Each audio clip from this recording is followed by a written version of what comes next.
Joining me now on how the Republicans in Congress are reacting to all of this mess, this whole school reopening drama, if you will, Pennsylvania Congressman Guy Reschenthaler.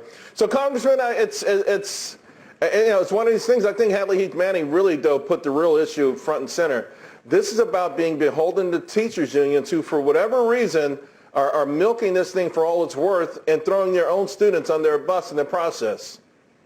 Well, Charles, thanks for having me on as always. But it's always about the politics with the Democrats, whether it be the draconian lockdowns, whether it be keeping children out of school. For the Democrats, it's about virtue signaling, not about protecting the economy, not about protecting individuals. And I could give you great examples of that, Charles. But again, the Democrats are the ones not following the science.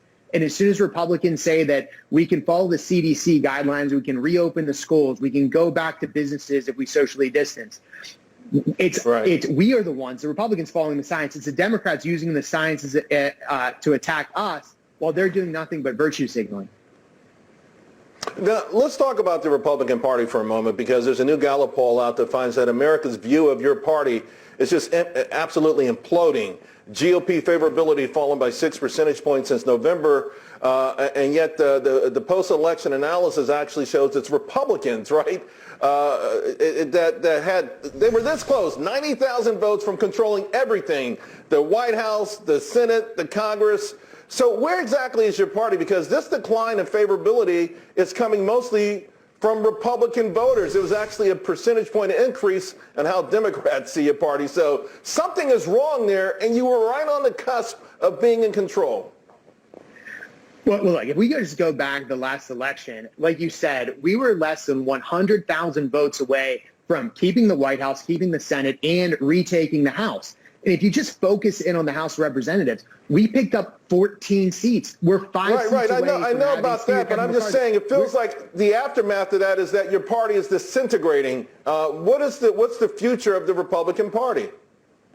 Well, as we react to Joe Biden and his far-left socialist agenda, we're going to be on the ascendancy. I still think we're on the ascendancy now. Remember, Joe Biden and the Democrats campaigned as moderates. That's what got them some swing votes. But on day number one, Joe Biden showed his true colors and showed that he's going to be beholden to the far-left radicals. He canceled the Keystone XL pipelines, the issues with the border wall, the signaling that he's going to kowtow to China. The fact that Joe Biden will be weak and ineffective and will push through a socialist agenda will bring the House back to us in 22, we'll retake the Senate, and we will retake the White House in 24, because this is a center-right country. We're not a socialist nation. I've got less than a minute to go. Please work with me here, because this is big. The Dallas Maverick owner, Mark Cuban, had not been playing the national anthem. Now, we just have breaking news that the NBA says every team, including the Mavs, must play it.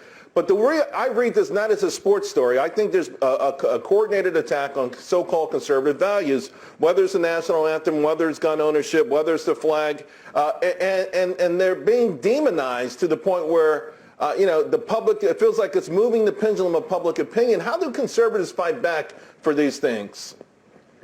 Well, you're absolutely right. This is an attempt to devalue the brand that is America. And as conservatives, we've got to call it out. And I often say we've got to vote with our paychecks every day. Every day, economically speaking, is election day. So there's a company or a business that's not espousing your values or demonizing your values like we're seeing from Cuban, then you've got to vote with your paycheck. Additionally, it's rich coming from Cuban, because he doesn't say anything about the Chinese Communist Party locking up Uyghurs in modern-day concentration camps and their egregious human rights violations. So how quickly they forget about the atrocities coming from China.